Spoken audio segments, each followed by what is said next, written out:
All right, so thank you for joining us for this session. My name is Julio Lopez, and I'm Movable Inc.'s Senior Director of Retail Strategy. So I'm here today to talk to you about the evolving role of retail loyalty programs across implementation, importance, and impact, and how multi-channel, data-driven strategy is at the core of increasing customer lifetime value. Very excited to showcase a little bit of research, a little bit of inspirational content, and a ton of actionable ideas that you can apply to your programs today. As many of you know, my team works very closely with our retail clients, and that affords us a very unique perspective. We're able to see across your challenges, across your wins, and create a unified view of the state of customer loyalty. So there is quite a bit to cover. As Rich said, I am the only thing standing between you and lunch, so I will make this pretty snappy. So I'm going to start with what you already know. The state of customer loyalty is less than stellar. 68% of consumers say that their loyalty is more difficult to maintain than ever before. We're seeing loyalty continue to erode, resulting in decreased repeat purchase rates and declining customer lifetime value. And the increased headwinds that we're currently facing due to the economy are making all of our jobs that much more difficult. So, what are the driving forces behind this shift? There's really three areas that are contributing to the customer loyalty challenge. The first of which is the flight to digital. The shift to online due to the pandemic meant that many retailers saw their customer lists grow. In fact, almost 70% of retailers noted a growth in customer lists over the pandemic. Key reasons included store closures and lack of product availability. So this gave a rise to an increase in customer fluidity. Shopping behavior was really driven by a need for in-demand products rather than brand affinity. However, as we settle into the new normal, that loyalty problem still persists. The second area to address is the increase in customer demands. At the onset of COVID, many of us rushed to create new value adds and offerings to meet our customers' needs. We were thinking of things like BOPIS, curbside pickup, or extending loyalty statuses. Customers are going to continue to expect and demand any value adds that they were previously given. But more importantly, during the pandemic, there was a real effort to communicate with customers with empathy and with honesty. We all remember all those CEO emails, we're all in it together, that clearly explained what the brand was doing to address the situation.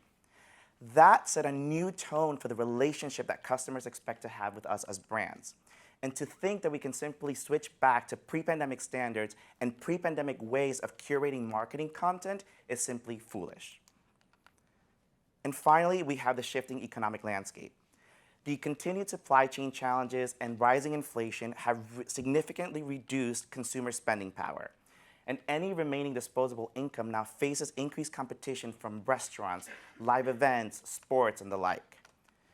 Because of this, retailers are really focusing on communicating value to their customers, and they're doing it in different ways, not necessarily through discounts.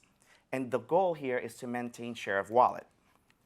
So that brings us to the reason why I wanted to talk to you about loyalty programs. Those three areas, the flight to digital, the new customer demands, and the shifting economic landscape can either be seen as simply challenges or as opportunities for us to meet and exceed customer expectations and engender brand loyalty. With customer fluidity at an all-time high, loyalty programs provide a way for us to incentivize repeat purchase and really reward customer loyalty, but only when done right. So we all know all of this already. So how do we put it into action? So with the rise of e-commerce and mobile, shopping is literally at your customers' fingertips at all times. You know this, right? They can easily shop with you wherever they are. But that also means that they can more easily shop across your competitors. They can compare your prices, compare your products, and that accessibility has really grown exponentially because of digital growth. In a world of digital window shopping, retailers can continue to use their loyalty programs as a way to incentivize their customers to shop with them, effectively putting up blinders against the competition. And the way to do this is by reinforcing the value of your loyalty program throughout the entire customer lifecycle. So that's one of the reasons why I love this example from Michaels, an American retailer, and you'll notice a lot of American retailers here in my presentation. So they use a data visualization for their loyalty program in every single email to illustrate how far away the consumer is from a $5 voucher. They also showcase if that individual already has one. And more creatively, if the consumer has recently abandoned an item in their cart, then they apply that voucher automatically, reminding them in this promo batch email that they have an item abandoned in their cart. There's value in the convenience and, more importantly, in the access to membership information that this email provides, especially when 60% of consumers say that that data accessibility is a highly desired attribute of any loyalty program. On the other hand, standalone loyalty summaries provide a consolidated view of all the benefits that the consumer has received from active participation in your program. An interesting fact, 74% of consumers renew their Amazon Prime subscription as a result of its perceived value. But you shouldn't leave it up to customers to do that mental calculation of the value of active program participation.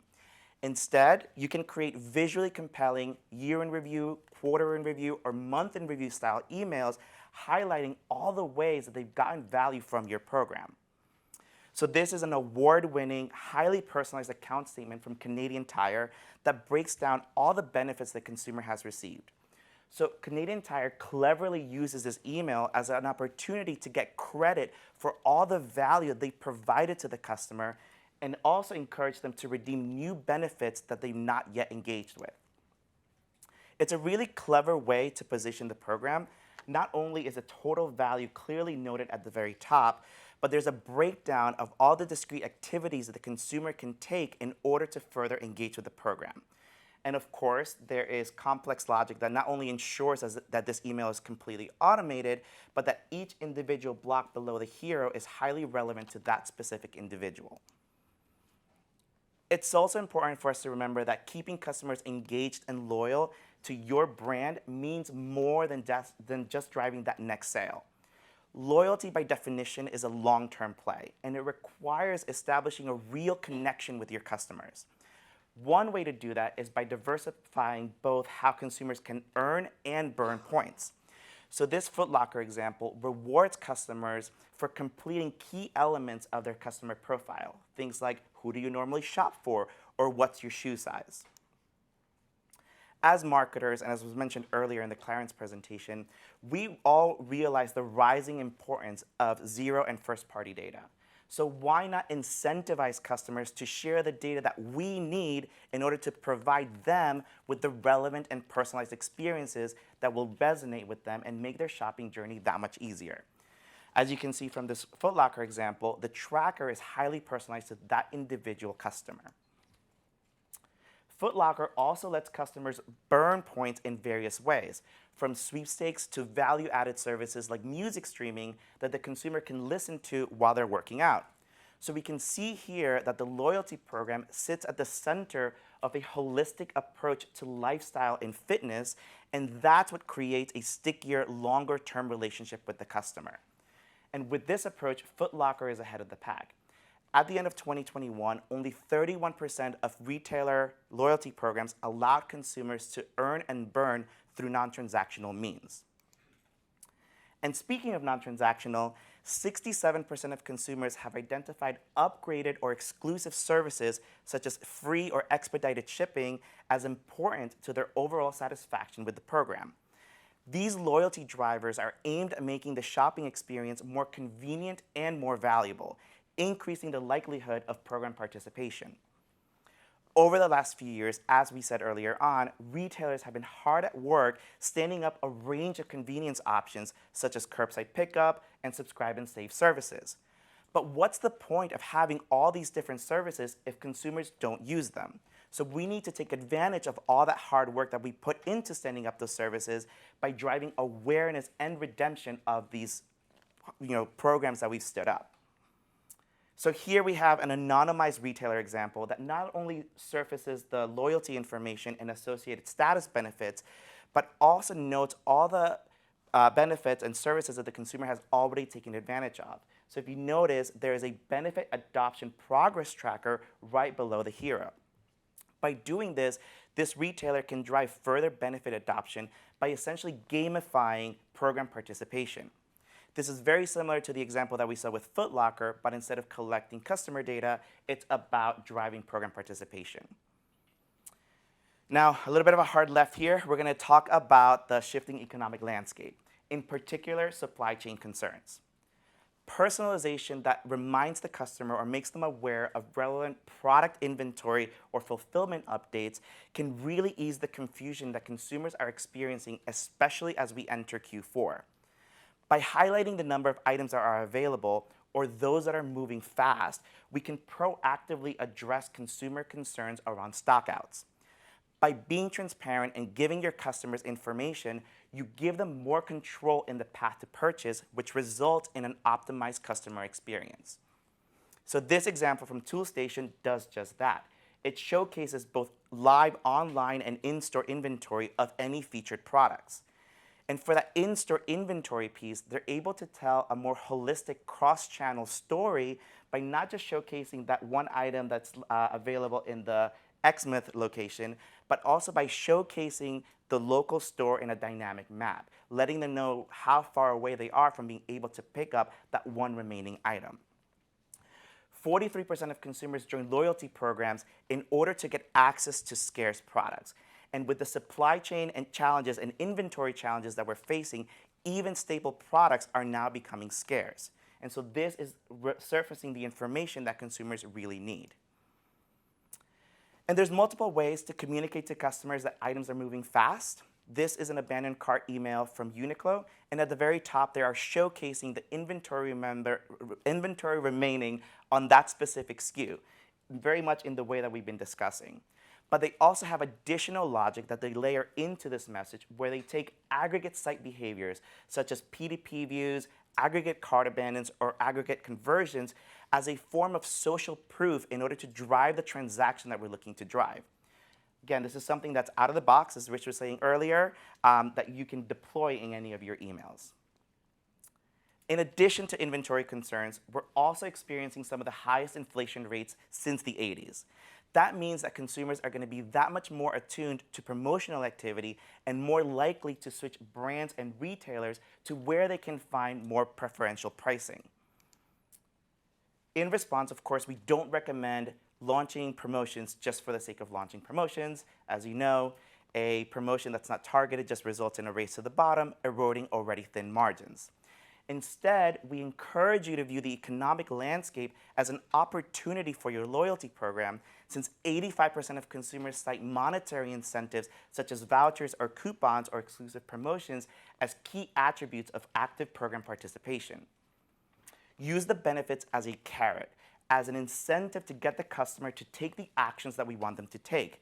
That could be either simply joining the loyalty program or graduating to the next tier. So you can see this highlighted in this example from Hibbett, who showcases the points away that the consumer is from achieving VIP status, also showcasing the associated benefits with the next tier. But Hibbett goes one step further by showcasing dynamic product recommendations at the bottom of the email and overlaying the number of points that the consumer will earn if they were to convert on those specific products. So earlier we mentioned that we don't want to have the consumer be responsible for doing the mental math or the calculations of the value of active program participation. This is a great way for us to bring all the information that the consumer needs in order to make that decision to convert. And as we begin to wrap up here, I would be remiss if I didn't talk about mobile's role in your loyalty strategy. With consumers spending about 5 hours, that's 1/3 of their waking day on their mobile device, it's expected that retailers are going to be fully integrating, if not prioritizing, mobile in their loyalty program strategies as well as their overall lifecycle communications. That said, our team has noted two challenges very, very frequently. The first one is a structural challenge where the email and mobile channels have separate teams and separate owners, which result in disjointed communications. We have to remember that consumers don't shop brand X in mobile and brand X in email. They simply shop brand X. And so the communications need to be unified. The second is a data challenge. although leading retailers are making the right investments in CDPs to have that single view of the customer, many are still struggling to organize their data, which again results in those disjointed communications. So as we think about how to address these challenges, it's important that your MarTech ecosystem is working in concert to ensure that optimal customer experience. So luckily with Movable Link particularly, you can take any of the use cases that we just reviewed for email and easily deploy them across your mobile channels, whether that's in SMS, rich push, or in-app modules. So this is an example of a retailer that's doing just that. This is Sam's Club, part of the Walmart family. This email experience on the left contains a number of different data points that the consumer that have been collected on the consumer based on their active participation in the loyalty program, particularly how much they've saved across different engagement models. Once the data is available, it should be deployed in the places where the customer is engaging with the brand. In this case, this use case is transferable to a mobile in-app experience. The message here is that we don't need to reinvent the wheel when we're thinking about messaging customers across channels. We are all being tasked with doing more with less, and connecting channels allows us to amplify the impact of our strategies. And to go a bit deeper, if we think of each of the modules or strategies, or each of the strategies that we just talked through as modules, then they can be built in a way that they can be deployed more easily. This is a common framework that a lot of our clients use. So on the left, you have a primary treatment, say an abandoned cart module or a product recommendations module. To each of those, a secondary treatment can be layered on, say a personalized loyalty offer or star ratings and reviews. In order to do more with less, marketers are creating campaigns in a way where they can more easily mix and match primary and secondary treatments. And the savviest marketers understand that once these modules are built, they can easily be deployed across email and mobile, and then within the different lifecycle communications in each of those channels.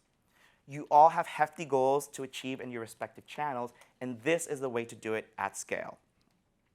So in closing, I know that the year ahead is going to be filled with net new challenges and underscore existing ones. We look forward to partnering with you and helping you address and solve them together. With that, I want to say thank you for joining us for this presentation. Myself and the rest of the Movable Inc. team will be here to help if you have any questions. Otherwise, enjoy lunch and enjoy the rest of Think Summit.